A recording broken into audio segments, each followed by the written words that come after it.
And joining me now for his first cable news interview since finding himself in that group chat is Jeffrey Goldberg, the editor-in-chief of The Atlantic. Let me first say, I've known you a long time. You've been covering national security issues for a long time. And longer than you've been alive, probably. I don't know about that. Well, you're not 100, no, but not yes, 100. for quite a long time. So I just tried to do justice to your story there, which, as I noted, I read many times. You can see my highlighting, my notes, my questions. A lot of work went in there. Well, you know, once and always. What did I miss and what did I get wrong? No, you got the. I think you got the main themes of it. The unreality of it, I think, is something that's very hard to capture. I have a hard time explaining the unreality of it because, as you note, you've been on one side of that divide. I've been on the other. You know, the national security world is a pretty serious world, and especially at the level below the principals, there are people who take their responsibilities extremely seriously and take security and safety and cybersecurity and digital security very, very seriously. And there are people, we both know of people who've gone to prison for mishandling sensitive information. And so, you know, one of my problems, and I've been, you know, asked this question a few times today, it's why did you have such a hard time believing this? And the answer is because it's unbelievable. I mean, I've never experienced this through, you know, the pre-9/11 period, 9/11, Iraq, Afghanistan, and so on. You know, these are life and death issues, and you don't just put out specific targeting information, specific timings of attacks that have not yet taken place into a commercial messaging app. And so I obviously convinced myself, as I state in the story, that this was a disinformation operation of some kind. Somebody, a state actor, non-state actor, I don't know who. We're trying to entrap you. We're trying to entrap me or fool me, or I couldn't figure out what the actual motive was. That was the one of the hard parts. But you know, I wanted to understand, you know, what was going on here.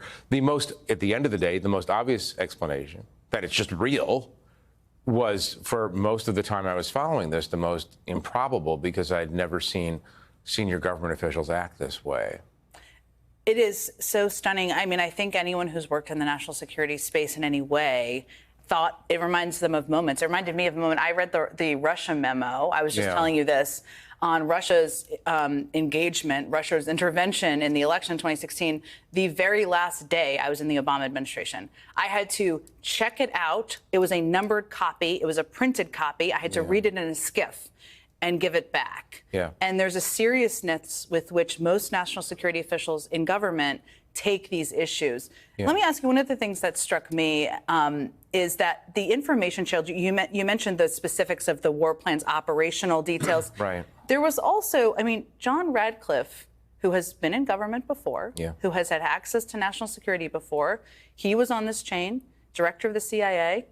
He shared, reportedly, according to your reporting, the details of someone you didn't name because you know well enough not to share information like this, of somebody who was sounded like a covert operative. So what happened at the beginning of this chain was the principals, the cabinet level people, were asked by Mike Waltz, who is going to be your point of contact in the next 72 hours when we move toward a strike against the Houthis, right? I'm reading this and I'm like, oh, they're really talking about a strike against the Houthis. Radcliffe names, I mean, other people name other people who are publicly named, public figures. Radcliffe names a person. I'm not going to say the name. The whole real name of this person, who is going to be his liaison.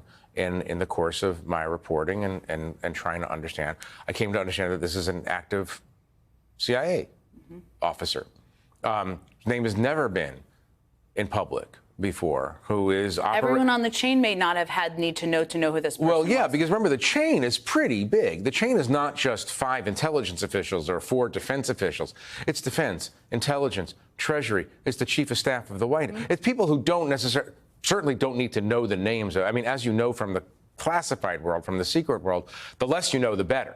right? The less you have to go to sleep with at night, the better off you are in many ways. You can't get into trouble from not knowing something that you shouldn't know. And so I have to say, somewhat astonished that he would put this official's name into what is essentially an open channel. Forget the fact that he, like everyone else, had no idea that they were sharing that information with the editor-in-chief of the Atlantic magazine in the same chain, because nobody had asked during the course of this, who is this JG? You know, my initial showed up as JG. And you don't know who that, do you know who that is at this point? I have no idea. I have no idea who, in other words, who Mike Waltz was looking for. I don't know. He didn't answer that question for me. The thing about Signal chats is you have to invite people. You have to list the names to create a group. So there was a conscious just adding of you to this group. Yes.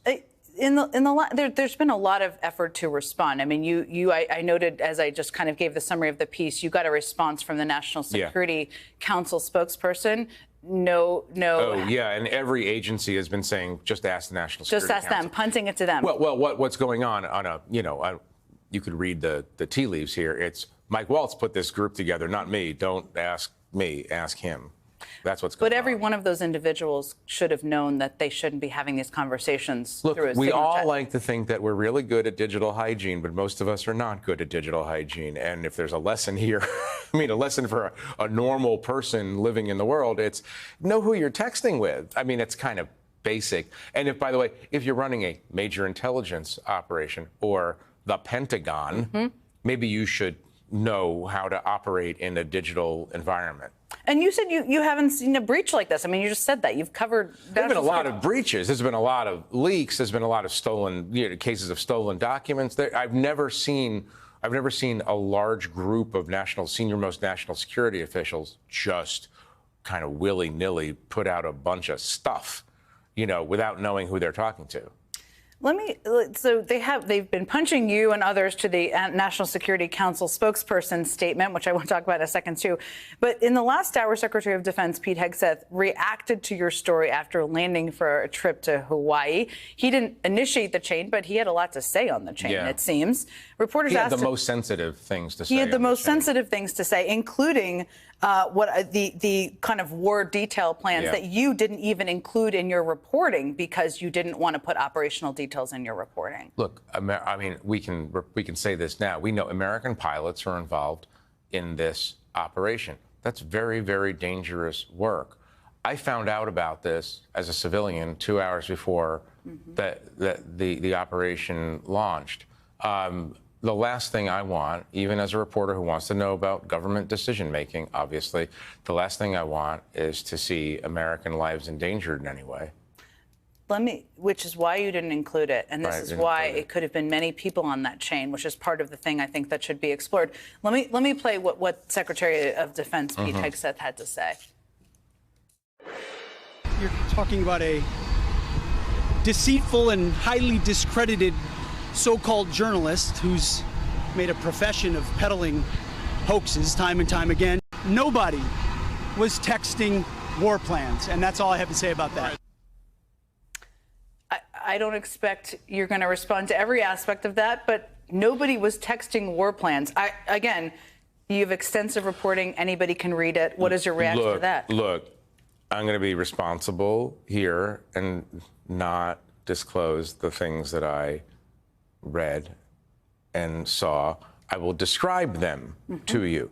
The specific time of a future attack, specific targets, including human targets, meant to be killed in that attack, weapon systems, even weather reports, that the government is I don't know why Hegseth was sharing it with everybody. I mean, the precise detail, and then a long section on sequencing.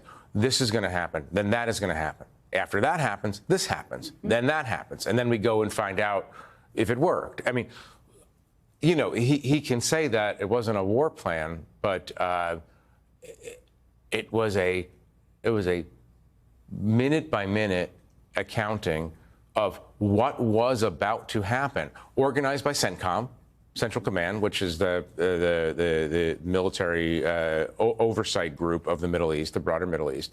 This is their plan, and he was taking their plan and sharing it with a bunch of civilian leaders.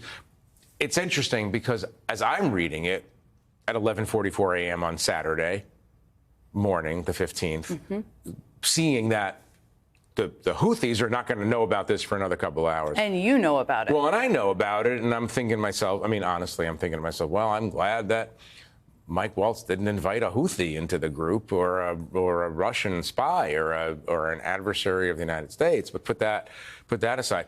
I'm reading this and I'm wondering, not only why am I reading this, but why would the Secretary of the Treasury need to know the precise attack sequence of this upcoming operation? Again, I don't want to talk about weapon systems, packages, targets in any specificity because, you know, I'm trying to be, I want to be a responsible person, and I'm more interested in the decision making anyway than I am in the actual technical details of it. But the whole thing is just very flummoxing to me because I haven't seen this kind of unserious behavior before. And, you know, and the Secretary of Defense, all due respect, in that presentation seems like a person who's unserious and is trying to deflect from the fact that he participated in a conversation on an unclassified commercial messaging app that he probably shouldn't have participated in. And there are receipts for it, which is always a danger of that. Jeffrey Goldberg, this reporting, you never know what you're going to wake up to in this day and age. We woke up to this today. Thank you so much for taking the time. Anybody can read this piece online on the Atlantic site.